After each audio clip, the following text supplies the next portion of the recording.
Now, Reform UK has shaken up UK politics overnight, electing its first female MP, Sarah Pochin, and winning big across local council elections and mayoralty in England. Joining me now to discuss last night's result is Gawain Towler, the former Director of Communications at UKIP and Brexit Party and a bit of Reform UK and the rest. You are grinning for those who can try and discern your how you are on the listeners. It is extraordinary. You now run 8 councils. The latest is Doncaster. I'm delighted by that. Why? Well, mainly because I think that Labour are left with only 5 wards, which means 29 for your Reform, which means that Reform now have a majority of wards in Ed Miliband's constituency. Gosh, which warms the cockles of my heart. Which, of course, I wouldn't be able to do ordinarily because you'd want a wind farm to do that. Tories down 629 councillors. You're up 628. Is it a straightforward read across? No, because we're taking great chunks of Labour votes. I mean, Labour down like 176.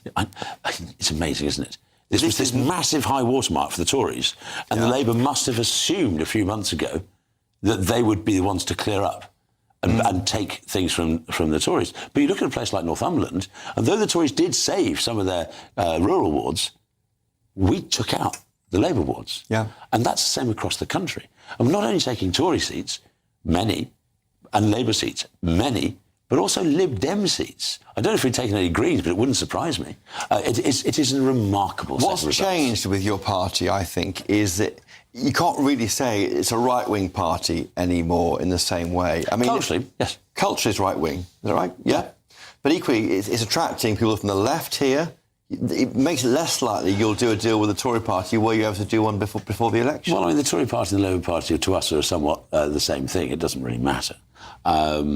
And what are we going to deal with? A rump of people who aren't going to keep their seats. So it seems to be. Let's wait. We've got a few years to wait until that. What we're looking forward to is actually cracking on and serving the constituents and serving those areas. And not getting that wrong. There's pressure on you guys now. Of course there is. From the other parties be watching you closely. Frankly, the media. I really don't care what the other parties think, and I don't care that much what the media think. I do care about what the people who've elected us think.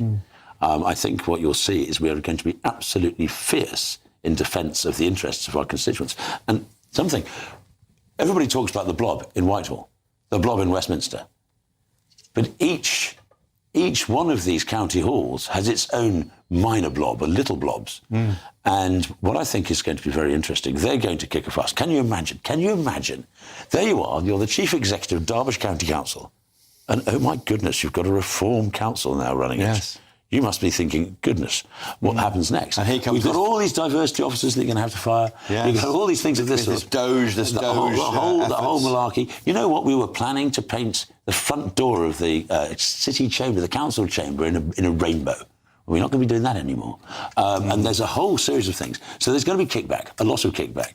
But I think, though people say, and you mentioned that people vote for Reform as a protest, but nobody votes in a protest for Reform unless everybody knows where we stand. Yes, you're protesting, but you're protesting with purpose. Nobody votes for us who is protesting in a Lib Dem sort of way. Forecast to gain 30% of the votes, twice what the Tories are forecast at 15%, and just ahead, of course, of Labour on 20%. If you go towards 35%, we're looking, it worked, replicated at the general election at a landslide for this party. Yeah, but I mean, this is council elections 4 years out. You've got 5 MPs, one and a sixth one is... and for the first time, a Farage-led party has won a by-election straight, in the sense that previously it was defections. You've got so close previously. To me, who've been around for such a long time, this has laid to bed Hayward and Middleton. That moment when we could have taken out Ed Miliband many years ago, but it looks like we might have just taken him out now. So I'm delighted by that.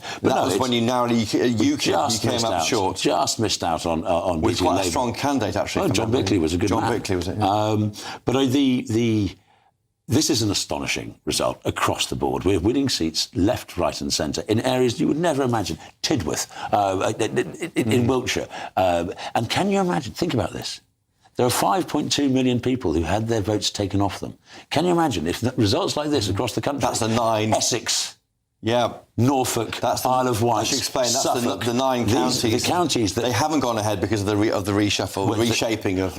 And whilst I'm delighted about the idea of taking the plurality of wards in Ed Miliband's constituency in Doncaster North, my favourite single result of the night, apart from obviously delighted that Sarah won in Runcorn, is there's this chap called Julian Kirk. Now, Julian Kirk had a seat, he's a Norfolk County Councillor. He was so disgusted about the abolishing of democracy as he saw it when the Tories in Norfolk voted to cancel their elections that he resigned from the Tories, joined Reform, resigned his seat and forced a by-election in Norfolk, the only place in Norfolk where there was going to be an election, because he was so disgusted. And not only did he win, he got 54.9% of the vote. And it shows you that honour does exist in politics. Yes. Decency does exist in politics. There is time, let's put Julian Kirk to one side, there is time for Labour to get organised. Is your party organised for this? You haven't got any front bench, there's no Home Affairs spokesman, Treasury spokesman, you have a leader, a deputy leader, a chief whip, but you are not a government in waiting. The opposition has to be a government in waiting. Yet. So when will this go? Well, this is Rupert Lowe's criticism of you. It's one of Rupert Lowe's many criticisms. It's the democratisation of things. You're going to see a board election. Farage was very, very clear about this at the Birmingham Of the board rally. of the party? Yes, the board of the party is going to be the decision-making body. There's going to be 3 members elected by... And that can fire Farage if it wants to. And it can fire Farage, it can fire the chairman, it can set policy, it can do disciplinary. It's a whole series of things. Yeah. And that is the start of this process, the serious start of this process. But the reason why we were so effective across the country and the ground game, we've always been very good at the air game, the air war. But not the ground game, but, we know. But not the ground game. But I don't think you can say that now, can you?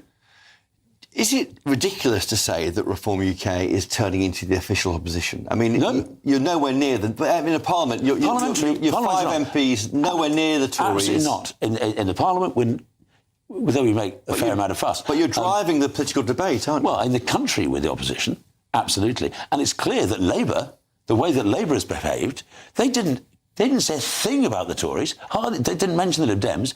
They just went all out against us. They see us as the opposition. And clearly, across the country, we're hardly the opposition. We're the lead. And the pressure's mounting. I think there's a target now on your party. But of course there is.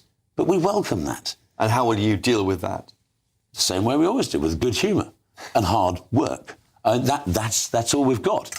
Hard work. It's blood, sweat and tears, isn't it? And we've got to do that. Because if we want to save our country, and we do, if we want to keep our 230,000 members enthused and hard-working hard, then we've got to deliver. Very, very finally, Nigel Farage, he doesn't want to be PM, doesn't he? Because he wouldn't say that when I interviewed him 2 weeks ago. He's in politics, of course. You think he'd say that? He didn't say it. Well, I mean, he's intimated possibly, maybe, let's see. But I don't see anybody else right now. Nobody has bubbled up yet, but we don't know. It's the Farage party. It's built on him. It's a lot more than him these days. And it hangs on him. We've got hundreds of councillors who are now building up. And they're going to be there for years. Emerge as public figures in the right. Precisely. OK. Gawain Towler, thank you for joining us tonight. Thank you. On GBN tonight. Great to see you in the studio. Thank you.